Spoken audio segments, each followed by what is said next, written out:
What's going on, everybody? We're back with a new video, and last night we got part gear of as it was being sold, basically the matchup between Victor Wembanyama and Kevin Durant as the San Antonio Spurs and the Phoenix Suns locked horn once again.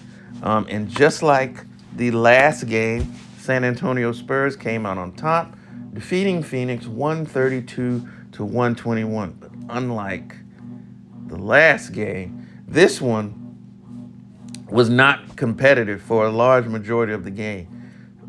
San Antonio jumped out on them right from the get-go, building a double-digit lead. It was up by 20 in the first quarter, 20 for large sections of the first half.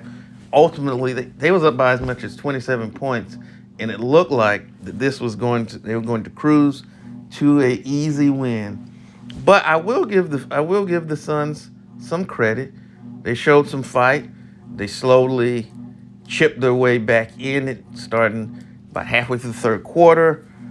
Slowly, just kept plugging away, and throughout the fourth quarter, and they actually tied the game at 116 late in the ball game. But ultimately, they ended up losing.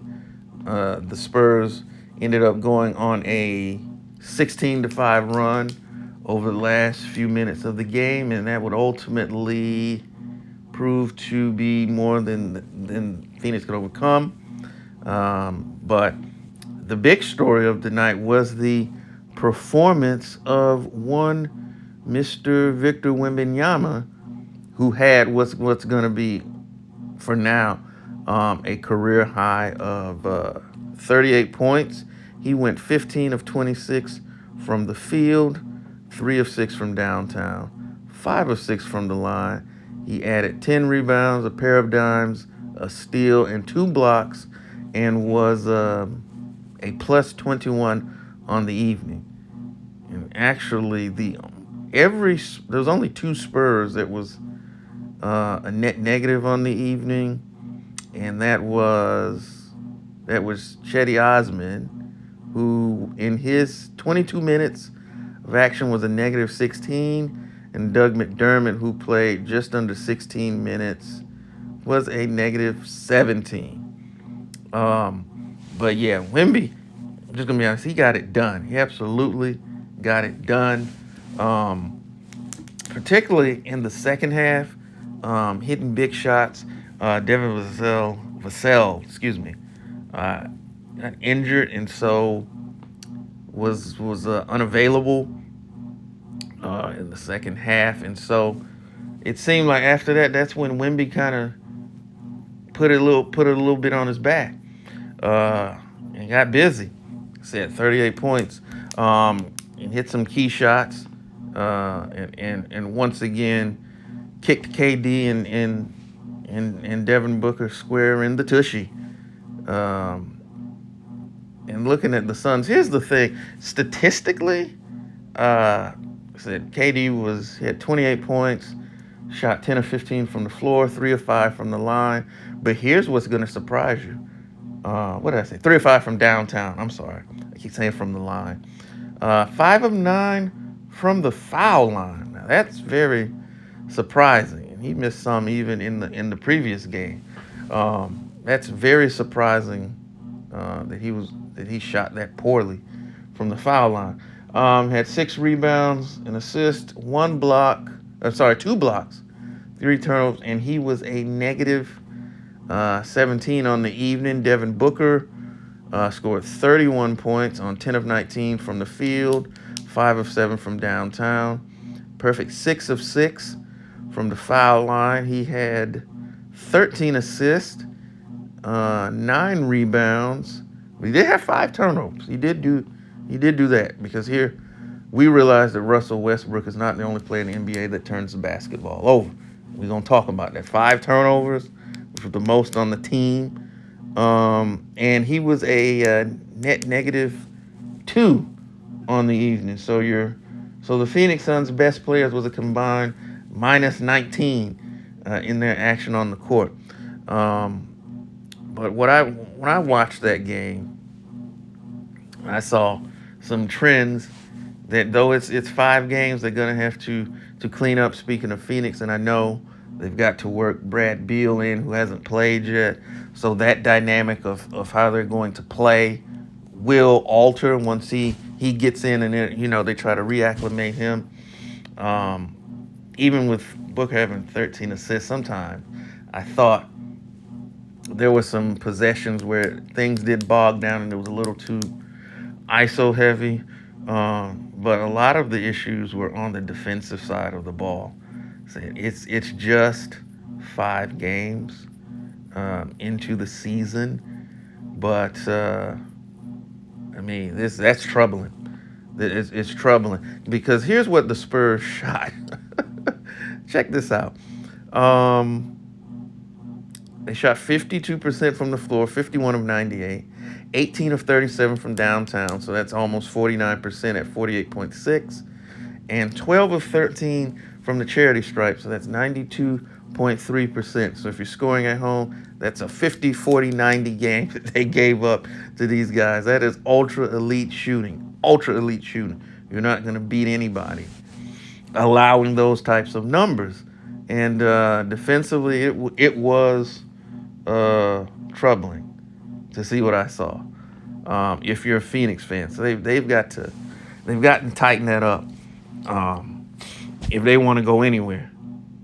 Because I think right now their defensive rating is surprisingly 13. Their defensive rating is 110.1, which is surprising. I thought it would be higher than that, but I guess in today's NBA, that's not bad. But Frank Vogel and the coaching staff, when they look at the film, they've got to address that. But the talk of the evening will be, and it should be, Victor Wembanyama and what that young brother did last night, man. He kicked some. Let me not say this YouTube. He kicked some tail last night. He played in a manner that was far more mature of his 19 years. So I think the Spurs are going to be a team. They're going to be a lot better than people thought. This is not last year's Spurs, obviously. And if they continue to play like they are, they're going to have a say in the playoff race in the Western Conference. But let me also say this as I get ready to close. Say he was killing. He absolutely was. But the other starters all shot the ball and played very well. Matter of fact, the only starter who did not shoot at least 53% from the floor was Keldon Johnson. He was 3 of 11, 1 of 6 from downtown.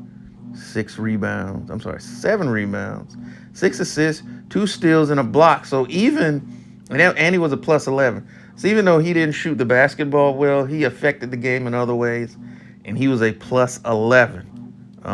So let me add this, kids. That just goes to show you if your shot isn't falling, you can do other things to positively affect your ball club.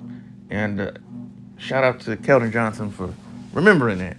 And actually, and I think I covered this, but yeah, it was only two Spurs players in general who had a negative plus minus. That was Cedi Osman, who was a minus 16 in his 22 minutes of action, and Doug McDermott, who was a minus 17 in his 15 minutes. I think he played just under 16 minutes. Like I said, the other Spurs starters played well. They just played well as a team. And that's why I said they're going to be a problem to be dealt with. It's going to be a tough day when you play the Spurs if they continue to look like this. But yeah, it was just an impressive performance, I thought, by the number 1 overall pick. He showed why he was taken so high. So we'll watch his progress over the season. It'll be interesting to see how he continues to improve and develop and how far the Spurs can go. But that's all I've got for now. I'll be back with more updates and news real soon. Took a few days off because I had some other things I had to attend to, but we'll be back with more consistency in terms of news and updates. So definitely stay tuned both here and on our website, sneakershoptalk.com. Definitely head over there, check out the news and sports updates, stories over there. We'll be back with more news, videos real soon. Take care. Be sure to tell the ones that you love them.